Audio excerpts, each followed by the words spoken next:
Bonjour et bienvenue sur Topcom l'Expression, le portail du management et de la communication. La marque de biscuits Oreo repart à la conquête du marché français avec un vaste dispositif publicitaire déployé en télévision et sur les réseaux sociaux. Conçu avec l'agence Buzzman, les films mettent en scène l'acteur Owen Wilson dans une série de spots signés Do You Speak Oreo. Alors, pour nous parler de ce sujet, nous recevons Mathieu Guignard. Bonjour. Bonjour. Vous êtes chef de groupe pour les marques Oreo, Mikado, Milka et Granola pour le groupe Mondelez. Et à vos côtés, Thomas Crouzet, bonjour. Vous êtes directeur de clientèle pour l'agence Buzzman. Alors, Mathieu Guignard, on va commencer avec vous. Donc, est-ce que vous pouvez nous donner un petit peu le contexte de cette campagne, donc pour cette marque de biscuits américains qui a été lancée en France il y a 7 ans, je crois. Oui, absolument. En fait, Oreo, c'est la première marque de biscuits mondiale. De manière assez étonnante, elle a été lancée seulement récemment en France. Elle a été introduite en 2009. Depuis son introduction, cette marque a complètement explosé, puisqu'elle était sur des croissances de 30% tous les ans. Et elle a réussi aujourd'hui à séduire 17% des Français, à peu près 40 millions d'euros de chiffre d'affaires. Mais on a vu dans les derniers mois que la marque atteignait un premier palier. Et du coup, tout l'enjeu, c'était de séduire encore d'autres et de nouveaux Français. Et d'où l'idée de cette campagne, justement, de séduction à nouveau d'un public plus large. D'accord. Alors, un peu donc, de la séduction, donc c'est pas de la notoriété. Non, on est sur une marque qui est extrêmement connue, Oreo. D'accord. Je pense que tout le monde la connaît. Donc là, l'idée, c'était vraiment d'avoir une campagne qui soit une campagne qui a été faite en France. Et je pense que c'est quelque chose qu'on peut vraiment souligner, qui a été faite par des Français, pour des Français. Donc l'idée, c'était vraiment d'avoir une campagne qui parle aux Français. Et puis également, cette campagne, elle s'appuie également sur un portefeuille de produits qui a été un peu renouvelé, c'est-à-dire qu'on a gardé les fondamentaux, le produit noir et blanc, mais on a enrichi la gamme avec un produit justement qui ne va pas être noir et blanc, et Oreo va casser les codes avec un produit plutôt un biscuit doré pour en France les amateurs donc ça ne sera pas celui-ci, ça sera justement un biscuit doré parce qu'en France c'est le pays du biscuit classique, donc Oreo a aussi développé ce type d'offre. C'est important sur le marché français. Oui, c'était important et j'allais dire c'est pas une offre que pour le marché français, mais on a vu aux États-Unis, en Angleterre, dans tous les pays où ça a été lancé que ça apportait vraiment un plus. Pour séduire également d'autres consommateurs, vous avez ce produit que vous avez là qui est un Oreo plus fin, qui s'adresse plutôt à des adultes, plutôt sur un autre moment qui est plutôt l'accompagnement café pour un petit moment de petite pause personnelle.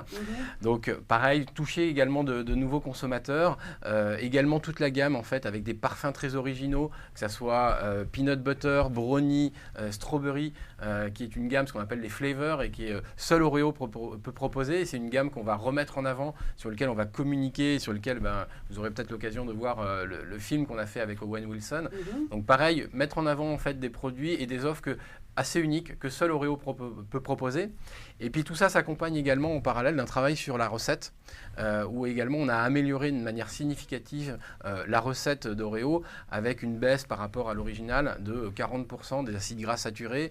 On a baissé le pourcentage de sel. C'est spécifique pour le marché français? Non, c'est pareil, c'est mondial, mais tout ça arrive en même temps. Donc un meilleur profil nutritionnel et également tout notre approvisionnement sur la partie chocolat est maintenant certifié durable avec le label Cocoa Life. Donc c'est vraiment un plan d'envergure parce qu'on se parle d'une communication sur une marque mondiale qui est réalisée localement. On se parle d'un portefeuille qui s'enrichit de manière massive. On se parle d'une amélioration de nos recettes et derrière, bien évidemment, d'un plan de soutien massif. Vous imaginez bien que tout ça, toute l'année, on va le dire de manière forte aux consommateurs français. Donc, promouvoir les nouveautés, relancer la marque aussi sur le marché français. Pour ça, vous avez fait appel à l'agence Buzzman. C'est une première collaboration? Oui, c'est une première collaboration pour la marque, mais pas avec le groupe. Vous avez aussi lancé un appel d'offres pour... oui, en fait, l'idée, c'était, une fois qu'on avait convaincu... Non, l'idée, c'est pas de changer d'agence, mais on avait convaincu en interne qu'il fallait faire une exception pour la France, parce que vous savez, une marque globale, souvent, il y a une agence mondiale. Et là, on a convaincu que pour la France, parce que nous sommes des petits Gaulois, nous avions besoin de parler de manière vraiment bien spécifique aux Français pour que ça les touche. Et donc, Buzzman nous semblait, dans leur proposition, la meilleure agence pour faire cela. Très bien. Alors Mathieu Guignard, donc on l'a dit, Thomas Crouzet, excusez-moi, vous êtes directeur de clientèle pour l'agence Buzzman. Parlez-nous un petit peu, d'abord, la réflexion globale de l'agence, donc quand Oreo sont venus nous voir sur votre proposition. Comme l'a dit Mathieu, en fait, le marché français est un marché assez spécifique et du coup, il fallait développer une campagne dédiée à ce marché-là.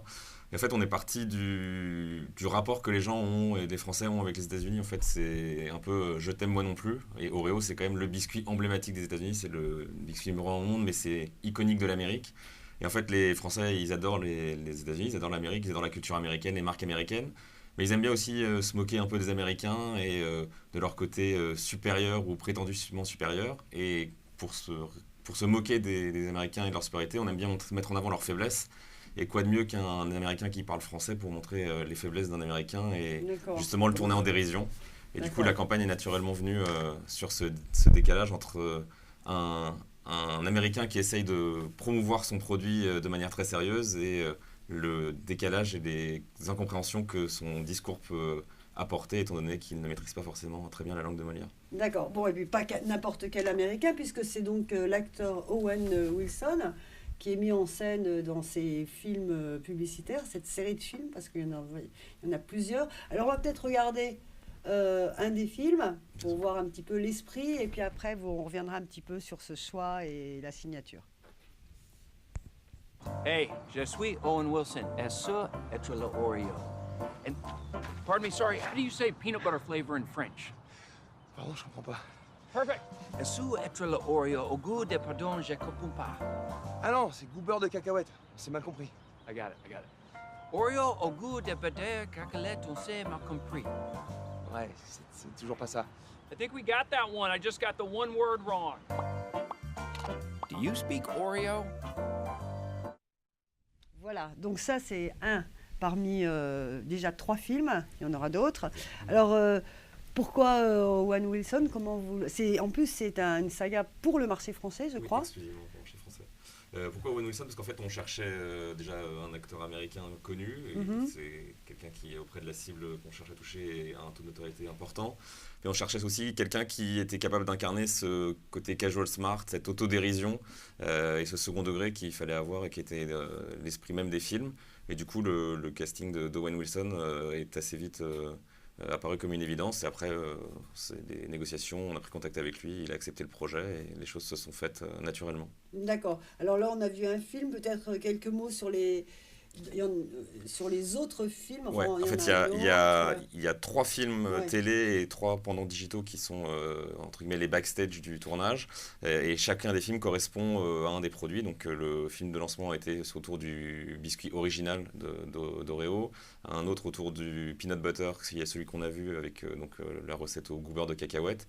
Et courant avril, il y a le film Golden qui va sortir, qui met en avant justement le biscuit dont parlait Mathieu, avec ce biscuit doré qui est très spécifique au marché français. D'accord, c'est la première fois qu'il y a un plan de communication publicitaire aussi important qui est développé pour la marque Oreo Il y a eu aussi au moment du lancement de la marque un plan de cette envergure-là, mais là on est vraiment sur quelque chose d'assez exceptionnel. D'accord. Parce que les ambitions sont fortes. On sait que cette marque elle a ce potentiel-là. C'est pas la marque numéro 1 dans le monde par hasard.